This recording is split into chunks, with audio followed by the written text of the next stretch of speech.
Part 5. Dawn found Coco beneath a tangled hawthorn hedge. He had slept little. Every few minutes during the night he had awakened, certain he had heard Eileen calling his name. Each time there had only been the wind. He sat for a long while, washing his face with careful strokes of his paw. Cats believe many problems can be improved by proper grooming. This one remained. His fur was as neat as ever. His heart was not. As the sun climbed above the hills, Coco made his way back. Not directly. A cat never walked directly towards something uncertain. He circled through fields, crossed stone walls, and slipped beneath hedgerows until the familiar outline of the Casey's cottage came into view. There it stood, exactly as it always had, the chimney, the little byre, the ash tree, the stone wall where Eileen liked to sit in the evenings. Home. Relief washed over him. Perhaps the strange events of the night had simply been a misunderstanding. Humans were forever misunderstanding things. He had seen Brendan searching half an hour for his cap when it had been sitting on his own head. Surely this was something similar. He crouched beneath a clump of gorse and waited. Soon Eileen would come looking for him. She always did. The cottage door opened. Kathleen stepped outside. She looked older than she had yesterday. Not by years, by grief. She stood in the yard for several moments, gazing across the fields. Coco. The name escaped her lips almost without sound. She wiped quickly at her tears before anyone else appeared. Then she went back inside. Coco's ears twitched. She had called him, very softly. Perhaps she had not meant him to hear. He stood. 1 step, 2, then stopped. If she wanted him, why had Eileen sent him away? Nothing made sense. He settled back into the gorse. He would wait. Waiting was something cats understood. Eileen emerged a little later. Her face was pale, her eyes swollen. She carried the empty wooden bowl that had once held his breakfast. She looked at it for a long time. Then she carefully placed it upside down beside the doorstep, as though putting it away forever. Coco almost ran to her, almost. Instead, he remained hidden. She looked so terribly sad. He wondered if she were still angry. She wandered over to the ash tree, the place where he often slept during warm afternoons. She touched the rough bark. I hope you find lots of mice. Her voice shook. And rabbits. A pause. I hope someone loves you. She wiped away another tear. I'll always love you. Coco took a step forward. A twig snapped beneath his paw. Eileen looked up instantly, and for one glorious moment hope flooded her face. Coco? She searched the hedgerow, the field, the stone wall. Silence. After several moments, she smiled sadly. I thought... Her shoulders sagged. I only thought... She turned and slowly walked back toward the cottage. Coco remained perfectly still. He had not meant to frighten her, not disappoint her. He simply no longer knew what she wanted. The day passed quietly, too quietly. There was no singing, no games, no laughter, only work. Brendan spent hours carrying what little remained of their possessions from one place to another inside the cottage.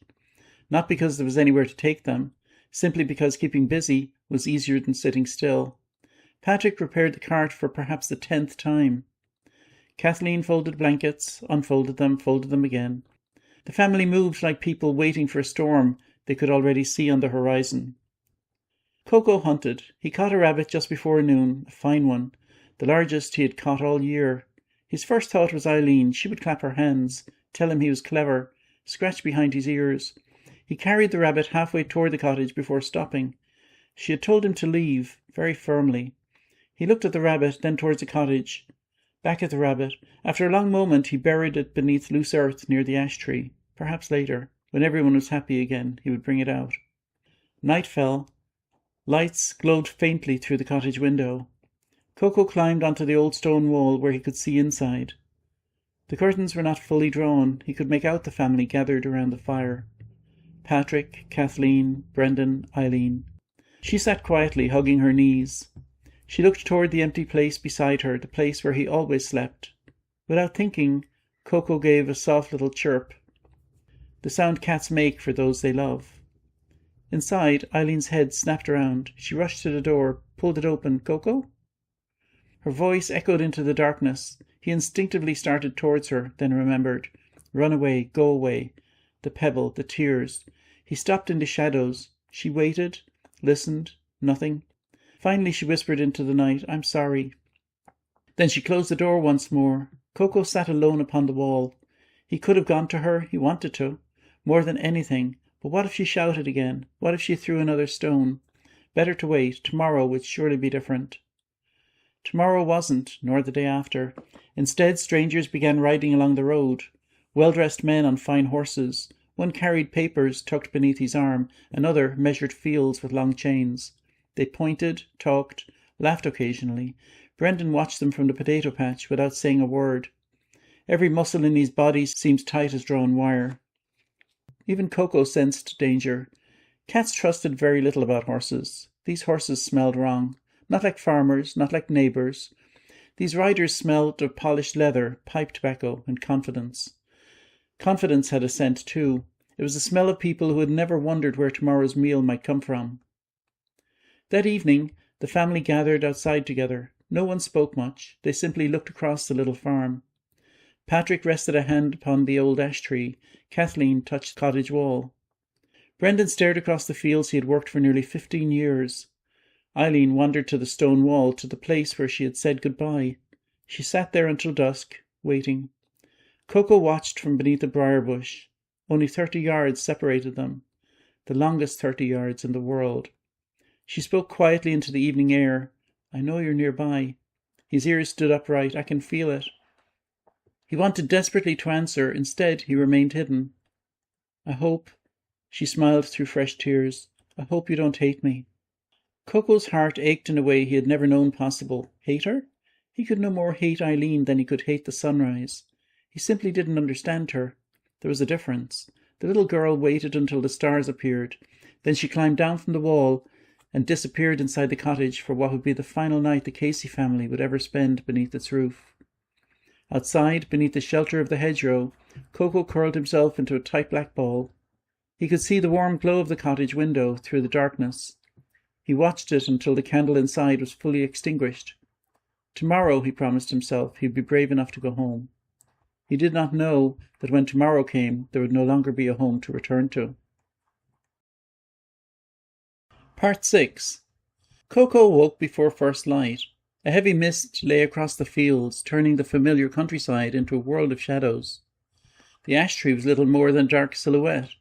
The cottage seemed to float upon a sea of white. He stretched slowly, each paw reaching forward in turn. Today he would go home. He'd decided during the night, whatever strange thing had happened between himself and Eileen, enough time had surely passed. Humans often behave oddly for a day or two, then everything returns to normal. Perhaps she would laugh, perhaps she would cry, perhaps she would scratch behind his ears until he purred. Whatever happened, it would be better than waiting in the hedgerow. He rose to his feet, then stopped. A distant sound drifted through the mist, hoofbeats, several horses, not the steady rhythm of a farmer riding to market. These came together purposefully. The Caseys heard them too. Brendan was already outside when the riders emerged from the morning fog. There were 5 of them. 3 men on horseback, 2 more walking behind with long iron bars balanced on their shoulders. Coco crouched beneath a thorn bush, watching.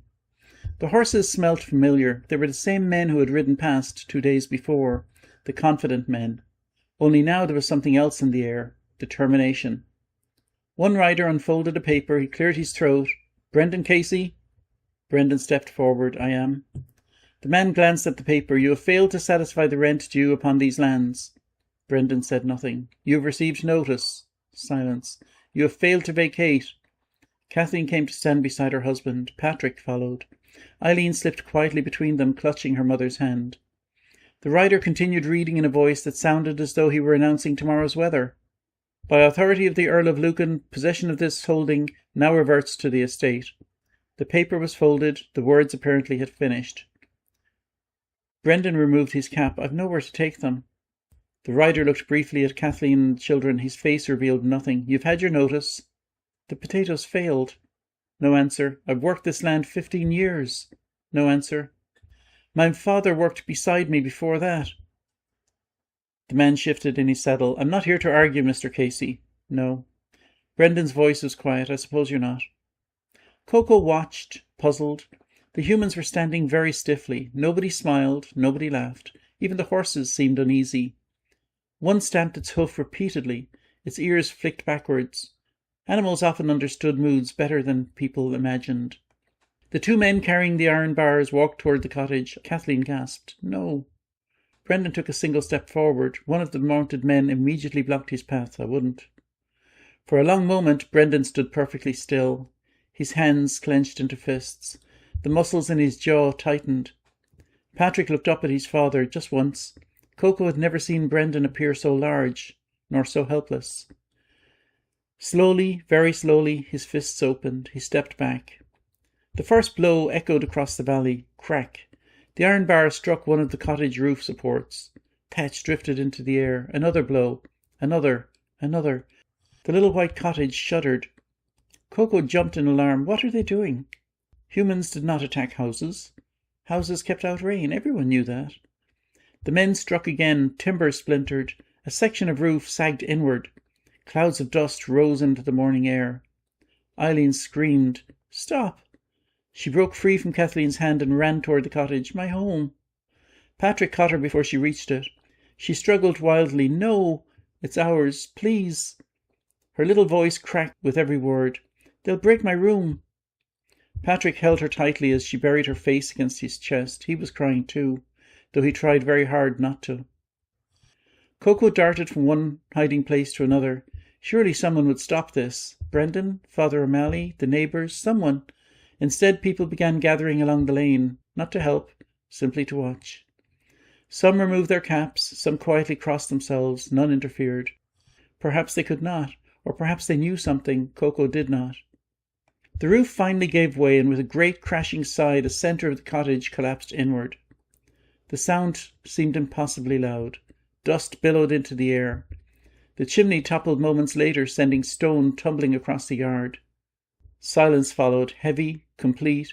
Even the crows had stopped calling. The rider looked once towards Brendan. "It's done." No triumph, no cruelty, only finality. He turned his horse. The others followed. Within minutes they disappeared back into the morning mist, as though they had never been there, leaving only ruin behind. Nobody moved, not at first. Kathleen stared at the broken cottage. Her lips moved silently. Perhaps she was praying. Perhaps she had simply forgotten how to speak.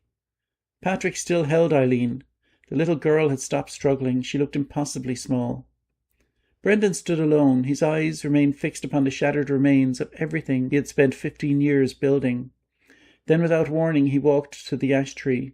He rested one hand against its trunk. The old tree had shaded their family through summers, held Patrick's swing, given Coco 1,000 comfortable afternoons. Brendan leaned his forehead against the bark. His shoulders shook once, only once. He made no sound. But Coco knew. Animals always know grief. Hours passed. The family gathered what little could be salvaged: 2 blankets, a kettle, some clothing, a wooden spoon. Patrick pulled Eileen's little stool from the wreckage. One leg had broken. She held it anyway, as if it still mattered. Kathleen wrapped everything in blankets and tied them with rope. The bundle looked pitifully small. 15 years, reduced to what 4 people could carry. As afternoon faded, Brendan looked one last time across the fields, the potato ridges, the byre, the stone wall, the ash tree. Home, or what had been home. He reached for Kathleen's hand. She took it. Patrick lifted the bundle onto his shoulder. Eileen walked behind them without speaking. Halfway down the lane she stopped. She turned. Her eyes searched the hedgerows, the stone walls, the ash tree. Coco. She whispered the name so softly that only the wind and one little black cat heard it.